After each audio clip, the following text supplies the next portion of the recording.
Halo semuanya, selamat datang lagi di ulasan materi kita. Nah, hari ini kita bakal membedah salah satu kisah paling epik, tapi ya sekaligus paling tragis dalam sejarah Nusantara. Kita bakal ngomongin soal Maharaja Kertanegara. Kalian pasti udah nggak asing lagi kan sama nama ini. Dia ini bukan sekedar raja biasa. Dia penguasa terakhir, sekaligus yang paling kuat dan visioner banget dari kerajaan Singasari. Di paparan kali ini, kita bakal lihat gimana sih dia bawa kerajaannya sampai ke puncak kejayaan yang benar-benar absolut sebelum akhirnya hancur berkeping-keping. Oke, coba kita selami ini bareng-bareng. Gimana ceritanya sebuah kerajaan dengan militer perkasa dan diplomasi kuat yang bahkan berani natap mata utusan kekaisaran Mongol terus bilang enggak, malah bisa runtuh dalam sekejap? Maksudnya, kekuatan eksternal Singasari waktu itu tuh udah bener-bener nggak ada lawan. Tapi ironisnya, mereka bisa kolaps secepat itu bukan karena diserbu pasukan asing yang gede banget, melainkan karena kelemahan dari dalam dan bayang-bayang dendam masa lalu. Kontras banget kan? Nah, mari kita urut ceritanya dari awal biar lebih kebayang. Kita masuk ke bagian pertama, sang raja visioner, dan gimana dia bisa naik tahta dengan sangat damai.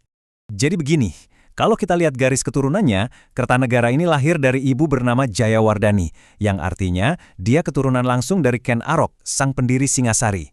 Terus, Kertanegara gantiin ayahnya, Raja Wisnuwardana.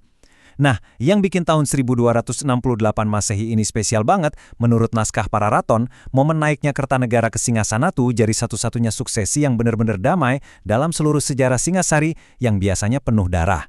Ibaratnya, ini awal yang super tenang untuk sebuah era yang nanti bakal mengguncang dunia. Begitu dia duduk di tahta, wah, otoritasnya benar-benar absolut. Ini kelihatan banget dari gelar resminya. Kalau kita cek dari prasasti Padang Roco tahun 1286 Masehi, gelar lengkapnya itu luar biasa megah. Sri Maharaja Diraja Kertanegara Wikrama Darmo Tunggadewa. Panjang banget kan? Tapi ini bukan cuma buat pamer status loh, ini benar-benar wujud dari kekuasaan tertingginya. Dia itu Raja Jawa pertama yang berani punya mimpi jauh ngelewatin batas pulaunya sendiri. Visinya jelas, memperluas dan menyatukan kekuasaan sampai mencakup seluruh Nusantara. Lanjut ke bagian 2. Misi menyatukan Nusantara lewat ekspedisi Pamalayu yang super terkenal. Mimpi penyatuan ini bukan cuma omong kosong. Di tahun 1275 Masehi, Kertanegara beneran wujudin visinya dengan ngirim armada militer raksasa nyebrang lautan ke Sumatera. Inilah titik awal dari ekspedisi Pamalayu. Tapi, perhatiin baik-baik ya, karena komitmen militer gede-gedean di luar pulau ini, nantinya bakal jadi pedang bermata dua. Kenapa? Karena secara nggak langsung, dia ngebiarin jantung kerajaannya di rumah terbuka tanpa pelindung utama. Nah, daftar ini dengan brilian nunjukin betapa gilanya kesuksesan kampanye itu. Teks Negara Kertagama nyatet kalau hegemoni Singasari waktu itu benar-benar ngebentang luas. Mulai dari Melayu di Sumatera, terus Tumasik yang sekarang kita tahu sebagai Singapura, menyebar ke Bali, Pahang, Sunda, Madura, Bakolapura, sampai jauh ke timur ke daerah Gurun dan sebagian Seram. Bayangin aja, skala penaklukannya itu benar-benar belum pernah kejadian sebelumnya. Kekuatan maritim mereka sukses mendominasi total. Masuk ke bagian ketiga, puncak kejayaan Singasari, mulai dari pengaruh budaya, kekuasaan, sampai perlawanan berani mereka. Di era keemasan ini, Singasari nggak cuma kuat di militer, tapi juga jadi pusat gravitasi budaya. Kertanegara ngerevolusi kehidupan spiritual rakyatnya dengan ngenalin sinkretisme unik yang nyatuin Hindu aliran Siwa sama Buddha aliran Tantrayana. Penyatuan ini tuh bukan sekedar soal agama aja, tapi strategi politik yang super jenius buat jaga kerukunan warganya. Konsep ini saking suksesnya, sampai-sampai di naskah Pararaton, raja kita ini sering dipanggil dengan gelar spiritual suci, yaitu Batara Siwa Buddha.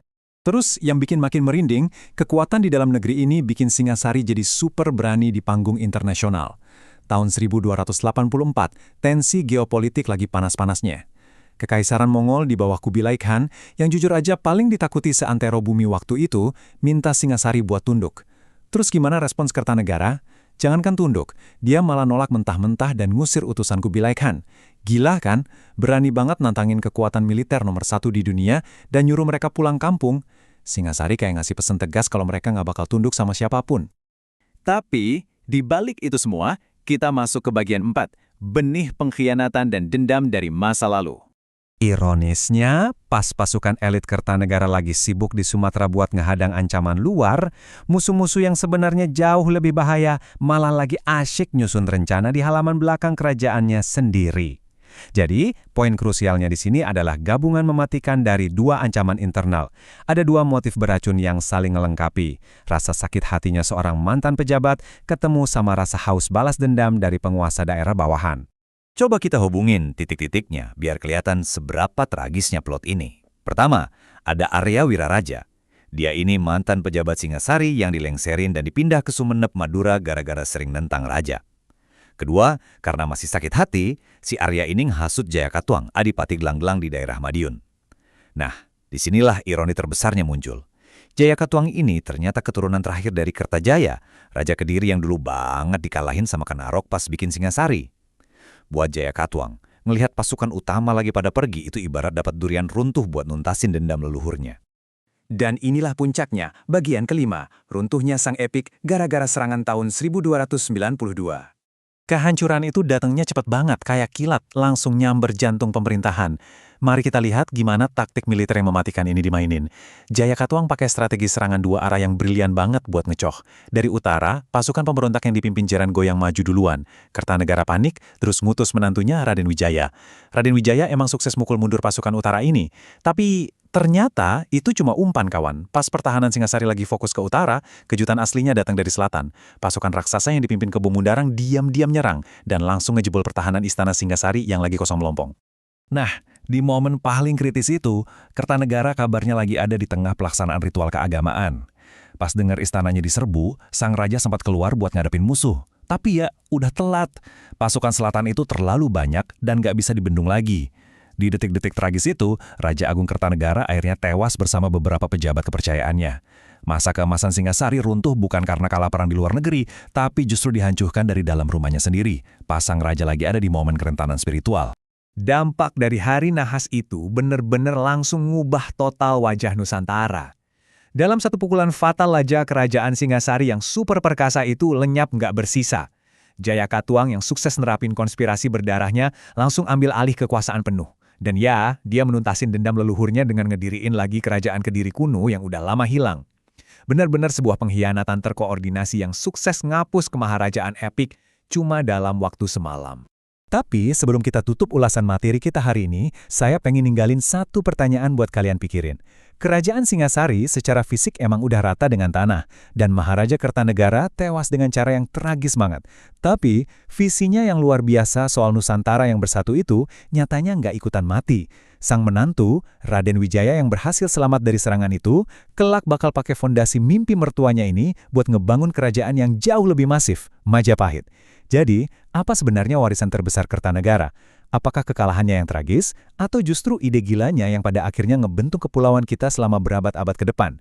Coba deh kalian renungin. Oke, makasih ya udah ngikutin ulasan kali ini. Teruslah belajar dan sampai jumpa di bedah materi seru kita selanjutnya.